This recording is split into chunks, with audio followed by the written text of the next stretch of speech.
दोस्तों नमस्कार। दोस्तों 13 दिसंबर को जो पार्लियामेंट में सिक्योरिटी ब्रीच हुआ था,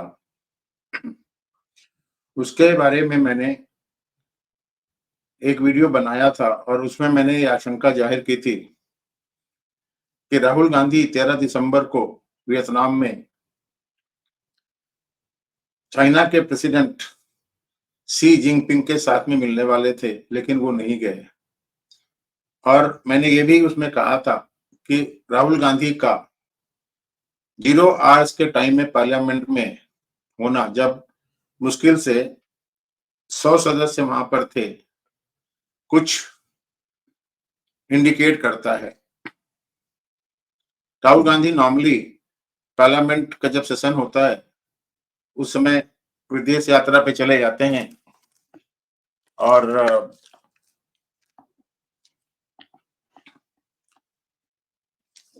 वो पार्लियामेंट की नॉर्मल की जो डिबेट होती हैं उसमें भी पार्टिसिपेट नहीं करते, लेकिन उस दिन उनका वहां पर पार्लियामेंट में होना कुछ तो दर्शाता है। जिन लोगों ने पार्लियामेंट में सिक्योरिटी ब्रीच किया, सागर शर्मा हो या डी मनोरंजन हो जो मैसूर का है, या नीलम आजाद हो जो जींद की है, या अमोल सिंधे हो जो लातूर का है, या फिर ललित झा हो जो वेस्ट बंगाल का है और जिसके संबंध सीपीएम टीएमसी से हैं वहां के, और कम्युनिस्ट आइडियोलॉजी को रखता है।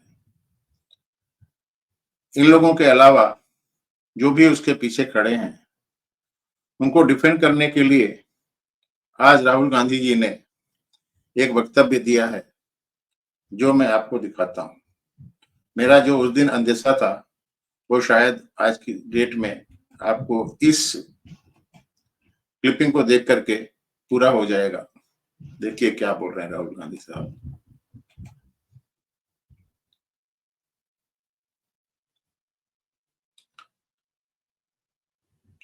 सुनिए इसको। है, बट इसके पीछे कारण बेरोजगारी है और महंगाई है। धन्यवाद। Thank you sir.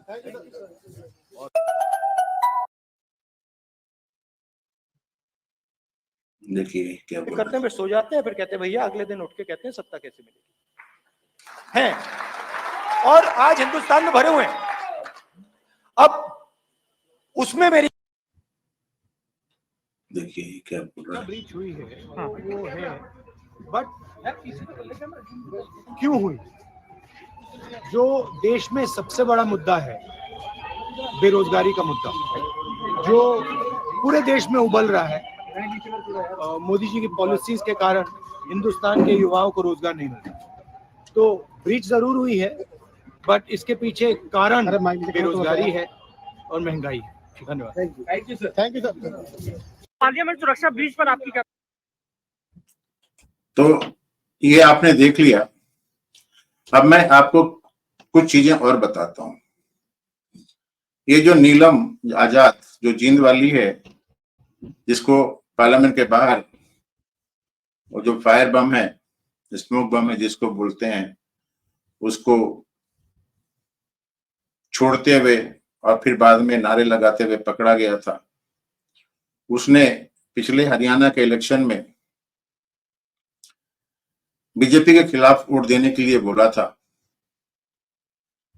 उसके हरियाणा की एक कांग्रेस की नेता है, उससे काफी संबंध है और उसके साथ में उसको किसान आंदोलन के टाइम में भी, और जो दिल्ली में जंतर मंतर में पहलवानों का आंदोलन चल रहा था उसमें भी देखा गया था। ये 42 साल की महिला है और इसको बेरोजगारी सता रही है।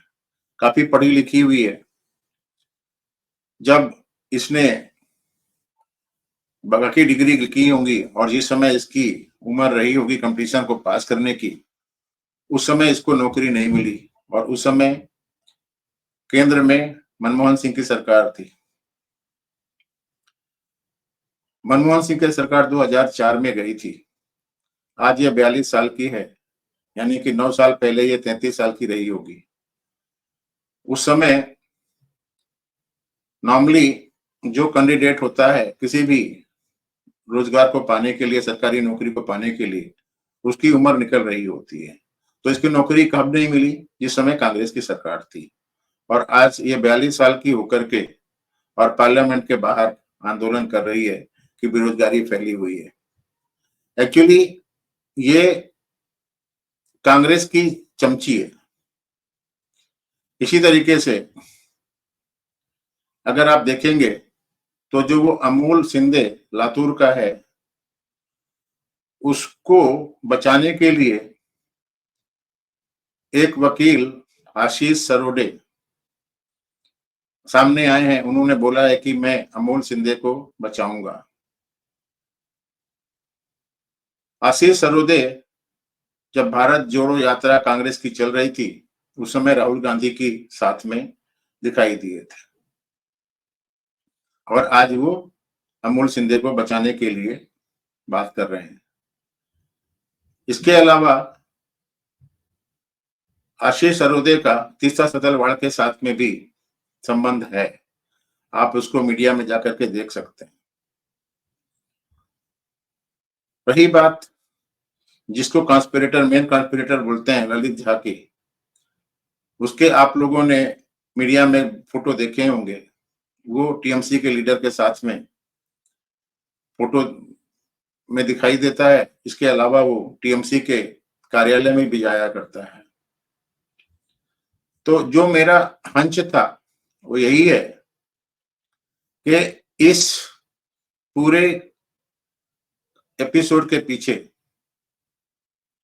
पार्लियामेंट में जो सिक्योरिटी ब्रीच हुआ है, उसके पीछे कांग्रेस का, तृणमूल कांग्रेस का और कम्युनिस्टों का हाथ है। चूंकि इस मामले में पुलिस काफी गहनता से तहकीकात कर रही है, आज एक और आदमी को पकड़ा गया है जिसने ललित झा को राजस्थान में होटल बुकिंग करवा के दी थी, और वहां पर ललित झा ने उसके कथन अनुसार फोन वहां पर जला दिए थे। 4 लोगों के फोन वो लेके भाग गया था और राजस्थान गया था, वहां पर उसको भगाया गया था। अब राजस्थान में जाने का मतलब क्या हुआ कि वहां पर जो भी ये है, मोहित नाम है या क्या नाम है उसका, जिसको पकड़ा गया है, और उसको आज कोर्ट में प्रोड्यूस किया गया था, जहां पर उसको 7 दिन के पुलिस रिमांड में भेज दिया गया है।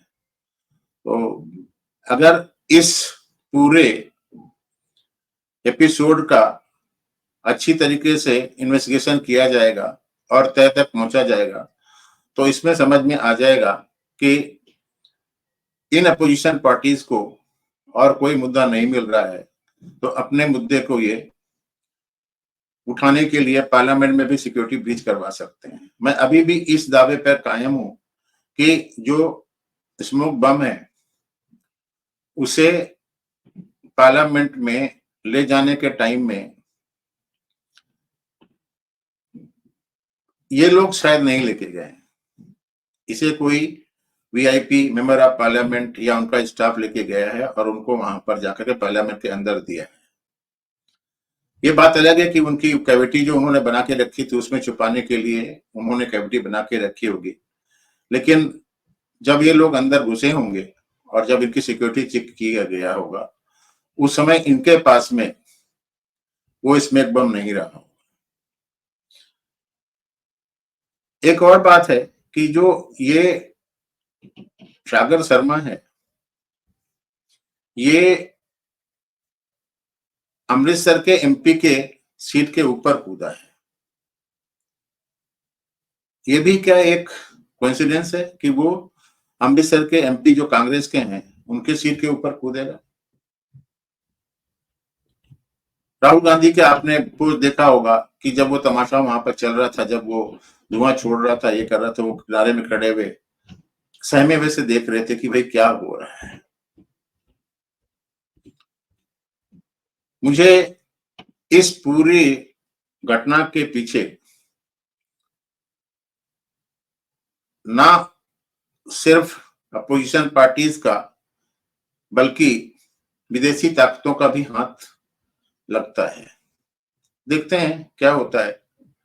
इस बारे में मैं आगे भी जैसे भी डेवलपमेंट होगा वीडियो बनाता रहूंगा और आपको बताता रहूंगा कि क्या है। लेकिन ये पक्की बात है कि जिस तरीके से शिवसेना, उद्धव ठाकरे ग्रुप और बाकी लोगों ने इन लोगों को ऊपर यूएपीए जो लगाया गया है उसका विरोध जताया है, उससे ये स्पष्ट हो जाता है कि इन अपोजिशन पार्टियों ने मिलकर के ही ये घटना करवाई है। देखते हैं क्या होता है। अगर आपको ये वीडियो अच्छा लगा तो इसको लाइक करिए, मेरे चैनल को सब्सक्राइब करिए और शेयर करिए। शेयर करने में और लाइक करने में आपका कुछ जाता नहीं है, लेकिन यह है कि इससे मेरे को थोड़ा सा संबल मिलता है और भविष्य में और इसी तरीके के वीडियो बनाने की प्रेरणा मिलती है। तो मिलते हैं अगले वीडियो में किसी और मुद्दे के साथ। तब तक के लिए जय हिंद, जय भारत, भारत माता की जय। नमस्कार।